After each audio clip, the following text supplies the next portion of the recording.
Lietuvos krepšinio federacijos pagrindiniai rėmėjai.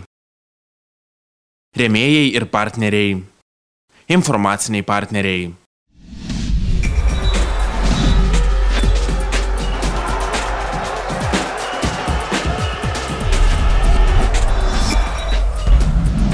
Sveiki visi, jūs žiūrite laidą Mūsų krepšinis. Šiuo metu Lietuvoje vykstantis Europos vyrų krepšinio čempionatas sulaukė didžiulio susidomėjimo. Aistruoliai seka Lietuvos rinktinės pasirodymą ir tikisi aukščiausių vietų čempionate. Darnus ir draugiškas rinktinės kolektyvas – tai raktas į lietuvių pergales.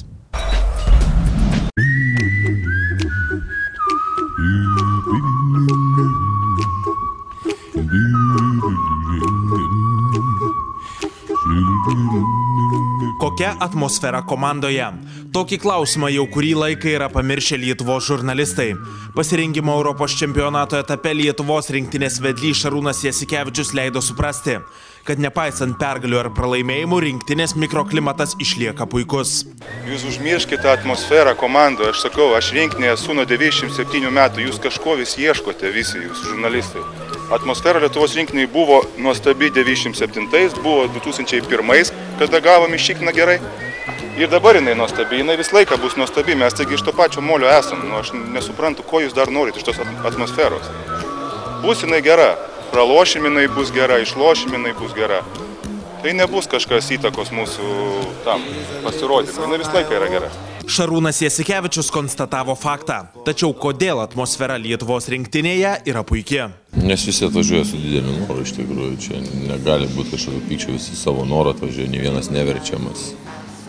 Atmosfera gera, nes manau, kad visi lietuviai, kompanija, tas vadinamas stafas, visi aplinkiniai, nuo masažisto iki treneriai yra visi puikūs žmonės, nuostabus ir, nežinau, konkurencija sveika tokia nėra. Gal ta atmosfera užtat ir puikiai. Į rinktinę jau atvažiuoja tie žmonės, kurie nori atiduoti save dėl laimėjimo. Dėl to, kad tu dirbi ir kad laimi. Ir čia susirinkusi žmonės patys geriausi ne tik tai kaip krepšininkai, bet kaip ir asmenybės. Ir čia praktiškai niekada nebūna jokių pykčių ir visi vienas kitą palaiko ir vienas kitą bando suprasti. Sezono metu pajėgiausi šalies krepšininkai rungtyniauja įvairiuose Europos ir NBA klubuose.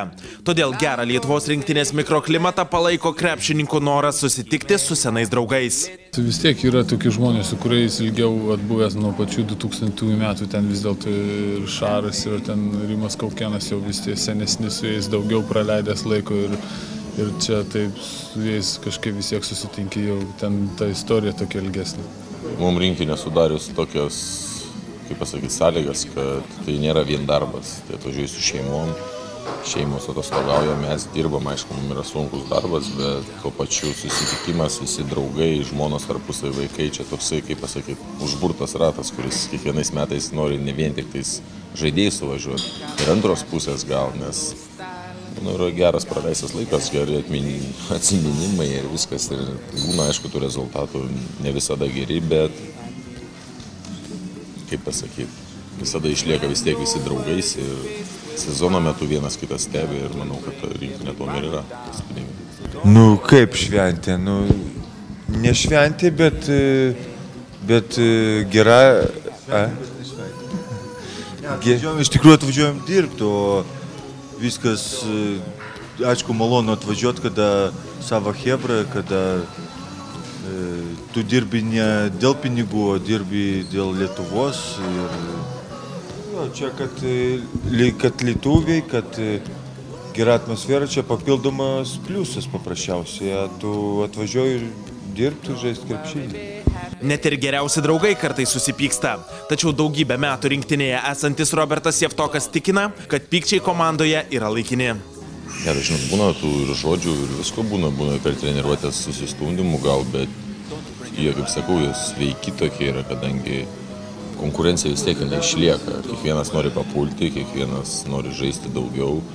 Savaime būna kontaktinis žaidimas, tai nenori kitas iki būna aštriau kažkas, taip kad bet tai yra momentalūs sekundės reikalas, užsidega kažkas, praeina ir vėl visi draugai. Tikrai nėra nei vienas, kad kažkaip pyktį laikytų ar dar kažką. Lietuvos rinktinės talismanas Juozukas žino tiksliausią atsakymą į klausimą, kodėl atmosfera Lietuvos rinktinėje yra visada puikia. Idealesnis negali būti, jau nepalygint kaip tarybinė armijoje buvo. Dabar labai gera atmosfera. Būna, žinot, tie tokie dedavščina vadinama dar senovės Rusija. Dabar, matot, jaunimas irgi labai geras ir čia nuo Arvydo Sabonio laikų tas dingo. Iki to tai būdavo krepšinio, kada Arvydas atėjo jaunas ir jis už visus geresnis ir nuo to laiko jaunimas kažkaip turi ir dabar mūsų, kad ir Valančiūnas, yra nieko nenusileidžia ir čia negali būti, kad atmosfera yra tikrai ideali ir tokios norėčiau net savo šeimoje.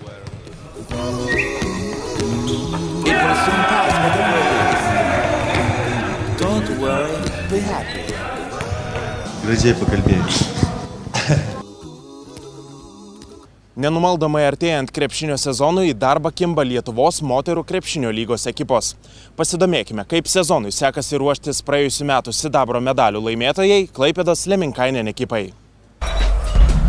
Dar kartelį jūsų gaus aplodismentai 2010-2011 metų Lietuvos moterų krepšinio lygos sidabro medalių savininkėms.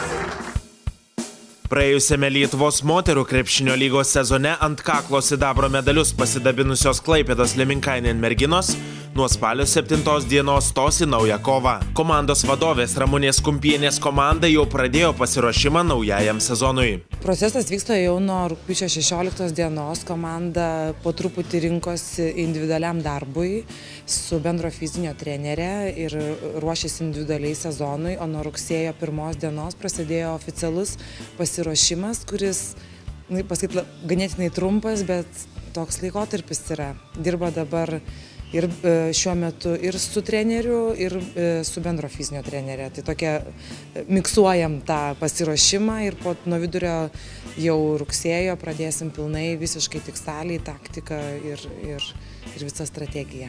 2 metus paeiliui iškovojusi antrąją vietą Lietuvos moterų krepšinio lygoje, Klaipėdos Leminkainen ekipa apsukų mažinti neketina. Taip, nemažesni.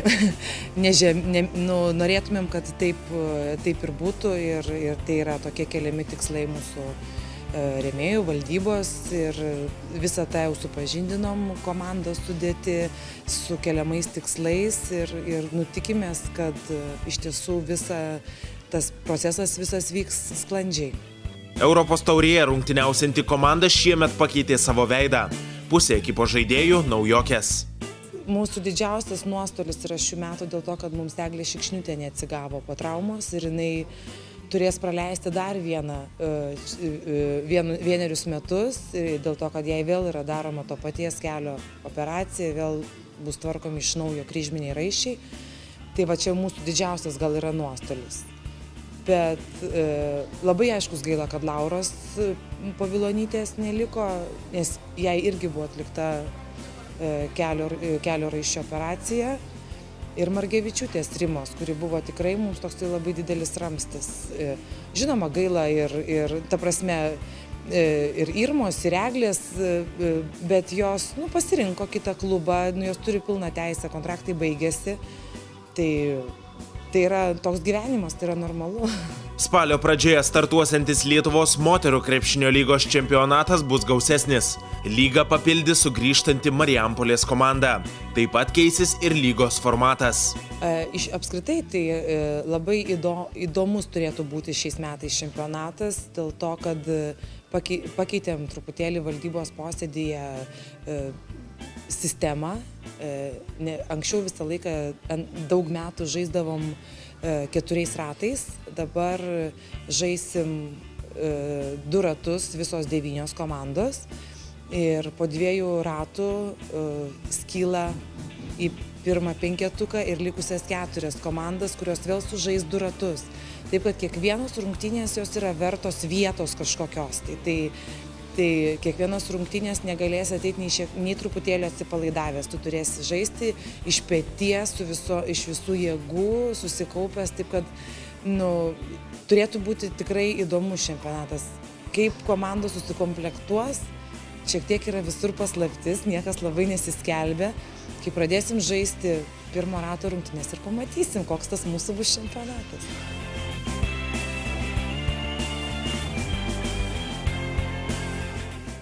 1994–95 metų Lietuvos krepšinio lygos sezone ant nugalėtojų pakylos lipo net 3 ekipos iš Kauno – Žalgiris, Atletas ir Lavera. Pastaroji gyvavo tik 2 sezonus, tačiau išliko aistruolių atmintyje. Pasižiūrėkime 2 dalių reportažą apie Laveros istoriją. Už archyvinius kadrus nuoširdžiai dėkojame Vidui Mačiuliui ir laidai Krepšinio pasaulyje. Varžovai senbuviai prityrę, laimėti ir žaist prieš juos sunku,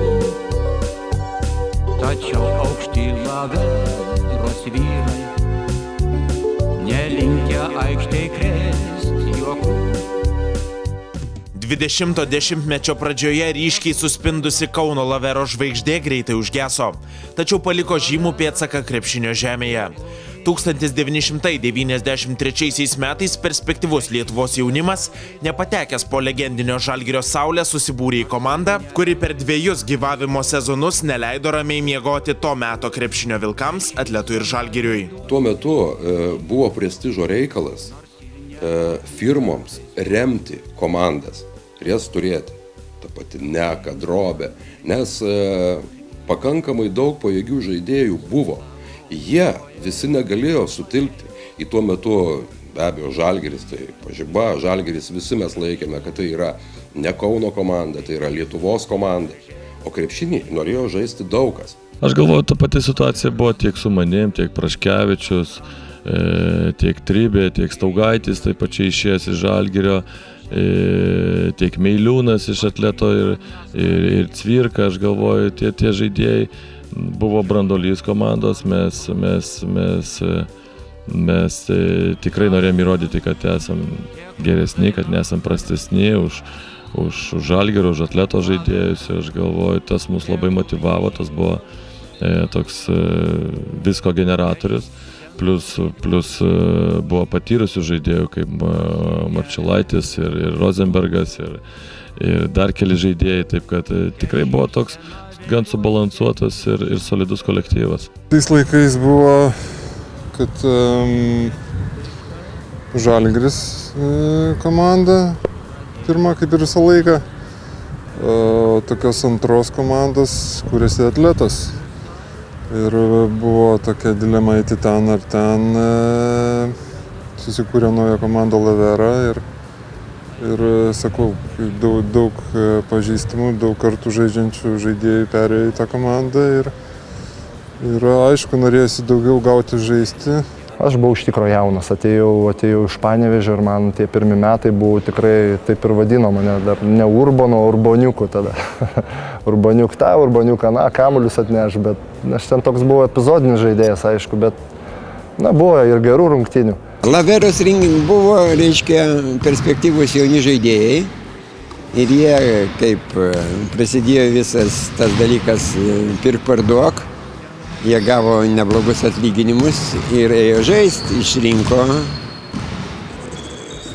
Laverą, todėl kad buvo geri atlyginimai pasiūlinti jiem ir todėl jie sudarė tokią komandą.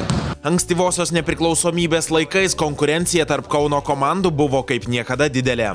Tik susikūrusioje Lietuvos krepšinio lygoje iš 10 ekipų net 5 iš laikinosios sostinės. Tačiau tai netrukdė Kauno Laverai greitai šauti iš naujokės į lyderių gretas. Komandos komplektacija, kurią užsiėmė amžinatilsį Gintautas Obelevičius.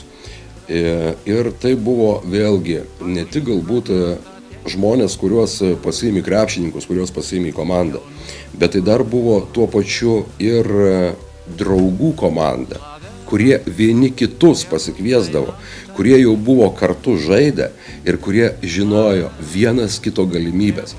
Dėl to ta komanda labai greitai pajusdavo žaidimo ritmą, tuos pačius derinius, kuriuos jie naudodavo žaidimo metu, jie labai greitai perprasdavo.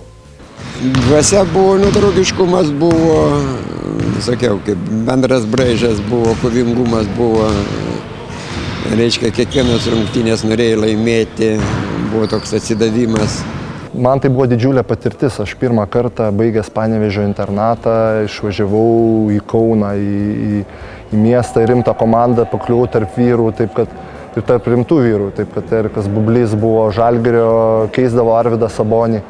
Tai buvo tikrai pripažintas centro puolėjas, kuris ten duodavo patarimų, kurie buvo man tikrai labai svarbus. Debiutinėme sezone iškovota 4. vieta, kur mažajame finale pralaimėta Vilniaus Statybai. 1994–95 metų sezone iškovota bronza. Sėkmingas žaidimas LKL, rungtyniavimas Europos taurėje ir nenumaldomas noras laimėti leido šiai talentingai komandai per trumpą laiką nuveikti daug darbų. Antroje reportažo dalyje matysite. Visko buvo galų gale komandoje tuo metu ten ir teko ir nuo Tomo pačias iš tikro paragauti ir kumščio, jeigu taip atvirai.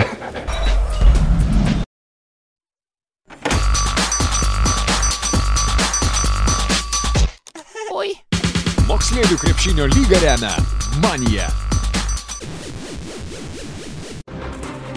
Žurnalas Mūsų krepšinis profesionalams ir mėgėjams. Aistruolius jau pasiekė 45. žurnalo Mūsų krepšinis numeris, kuris šį kartą skirtas Lietuvos rinktiniai ir Europos vyrų krepšinio čempionatui. Skaitytojai žurnale tradiciškai ras išskirtinius interviu, straipsnius, didelį Šarūno Jasikevičiaus plakatą ir konkurso, kuriame galima laimėti žaliuosius Lietuvos rinktinės batelius tęsinį.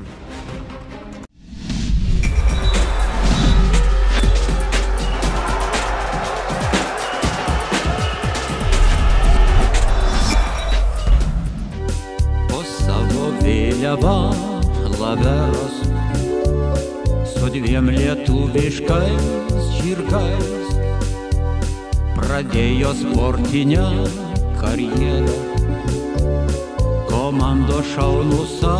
Kokios buvo pačios ryškiausios asmenybės? Tai pačiasus, aišku, visą laiką. Valdė jis, manau, visą savo karjerą. Kiek girdėjau, visas komandas valdė, tikiuosi dabar savo komandą valdo kaip treneris. Ryškiausias toksai. Visko buvo galų gale komandoje tuo metu ten ir teko ir nuo Tomo pačias iš tikro paragauti ir kumščio, jeigu taip atvirai.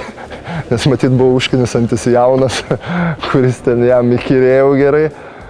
Ir taip jis mane, kaip sakant, pamokė truputį vyriškai, bet po to tapom labai geri draugai. Už tai, žinau, čia kaip tarp vyrų.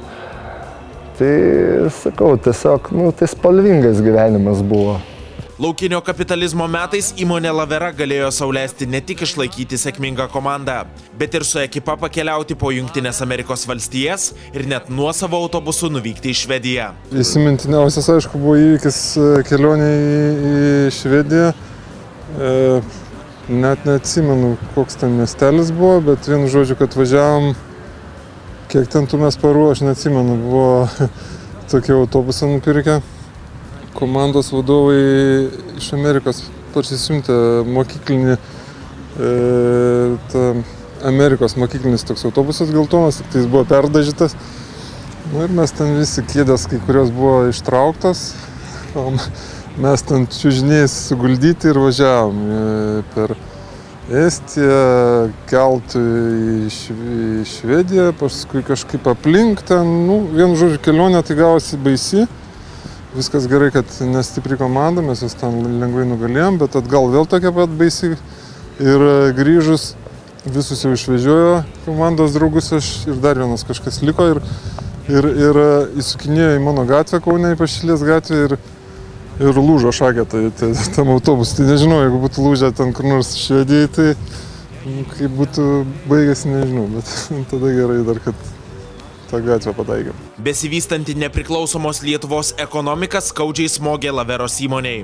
1995 metais susidūrusi su finansiniais sunkumais, bankrutavusi firmai dugną tempė ir to pačio vardo krepšinio komanda. Komandos perspektyva visiems atrodė pakankamai tolima ir graži. Deja, niekas negalėjo mąstyti apie tai, kad vieną kartą pritrūks finansų, o be abejo, žaidėjai jau tuo metu buvo profesionalai ir jie praktiškai gyveno iš krepšinio. Liūdna iš tikrųjų buvo, aišku, kad taip tokie tikslai, tokia komanda ir aišku, viskas prasidėjo jau nuo finansinių problemų, ten prasidėjo tie nemokėjimai vadinami, bet kas smagiausia, kad komanda pabaigė sezoną ir neišsiskirstė ir kaip sako, trinktelėjo durimis skambiai, užimdami 3. vietą. Nors vyrai, kaip ir tada, vadovaujami Gintaro Staniulio, susirinkę Laisvės alėjoje prie tuometinės būstinės firmos, sako, jūs dar duokit tikėjimą, kad mes galim žaisti. Mums nebereikia tuo momentu tų pinigų, mes dar palauksim. Svarbu, kad mes dalyvautumėm.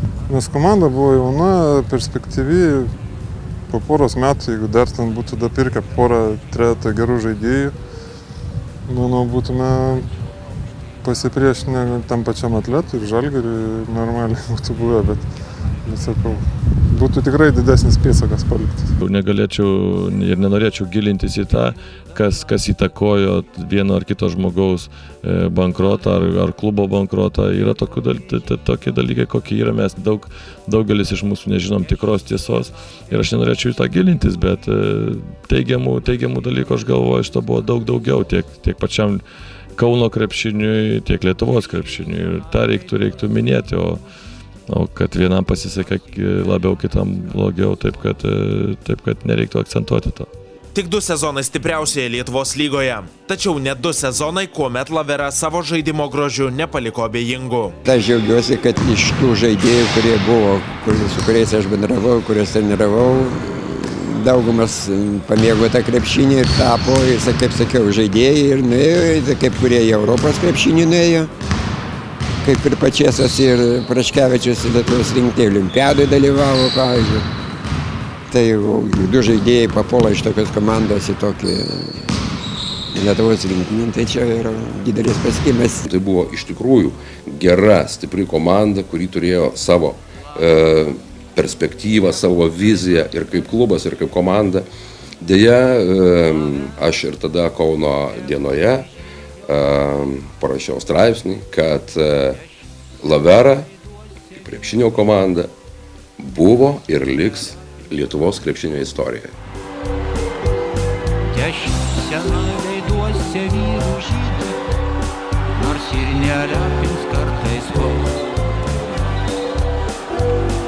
Šypsena veiduose vyrų žydų, nors ir nelepins kartais vos.